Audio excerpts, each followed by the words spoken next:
İzleyicilerimiz, İşgüzar Səhər davam edir. Verilişimizin sonuncu saatını təqdim edirik. Ölkə gündəmindən danışdıq. Dünyadakı bir çox proseslərə nəzər yetirdik. Amma toxunmadığımız məsələlər var idi ki, məhz bu saatda onlardan danışacağıq.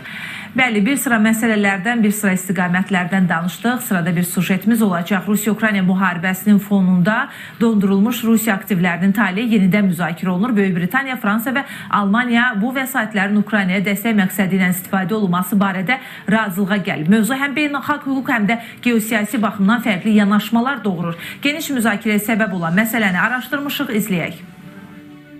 Böyük Britaniya, Fransa və Almaniya liderləri Ukrayna ordusunu dəstəkləmək üçün Rusiyanın dondurulmuş aktivlərindən istifadə etmək barədə razılığa gəliblər. Bu barədə Reuters məlumat yayıb. Bildirilir ki, Britaniyanın baş naziri Keir Starmer, Fransa prezidenti Emmanuel Macron və Almaniya kansleri Friedrich Merz arasında telefon danışığı baş tutub. Ölkələr bu məsələ barədə razılığa gəliblər. Ölkə başçılarının bəyanatına görə onlar Rusiyanın dondurulmuş aktivlərindən istifadə edərək Ukraynanı dəstəkləməyə və beləliklə Rusiyanı koordinasiyalı şəkildə danışıqlar masasına gətirməyə hazırdılar. Bundan başqa, Almaniya hökumətinin yaydığı bəyanatda Avropa üçlüyü liderləri bunu Birləşmiş Ştatlarla əməkdaşlıqda edəcəklərini bildiriblər. Tətbiq edilən addımlar Rusiyaya ciddi iqtisadi zərər vurur. Rusiyanın öz resurslarından xalqının, dövlətin maraqlarına uyğun istifadəsini məhdudlaşdırır və hər il Rusiyaya bu aktivlərin dondurulması milyardlarla ziyan vurur.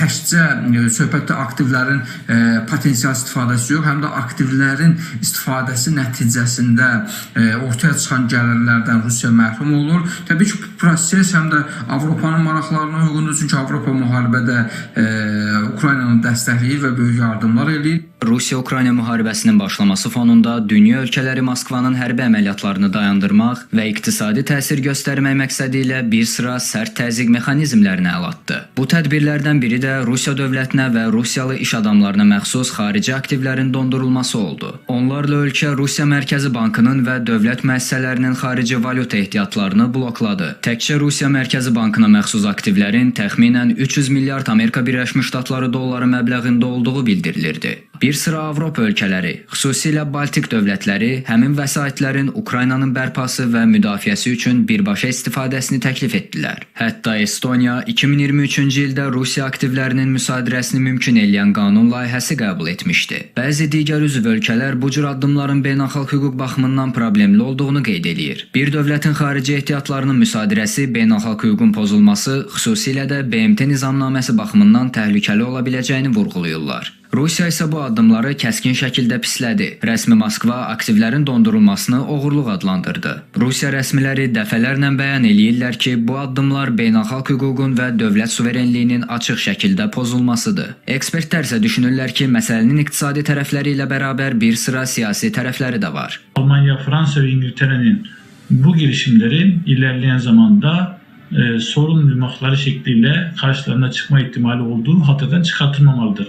Çünkü Ukrayna-Rusya savaşı mutlaka bitecek ve illa nihayet sürmeyecek olan bu savaş sonrasında barış görüşmelerinde ve Rusya ile olan ticari ilişkilerinde Rusya elbette ki bununla ilgili bir karşı duruş sergileyeceği hatırdan çıkartılması gereken en önemli hususlardan biridir. Hazırda dünya ölkələri bu aktivlərin istifadəsini daha sistemli və hüquqi əsaslarla həyata keçirməyə çalışır. Amma bu prosesin necə və nə zaman reallaşacağı, beynəlxalq birlikdə hansı reaksiyalara səbəb olacağı hələ də açıq qalır. Bu isə onu göstərir ki, donmuş aktivlər təkcə iqtisadi alət deyil, həm də geosiyasi güc balansının bir hissəsinə çevrilməkdədir.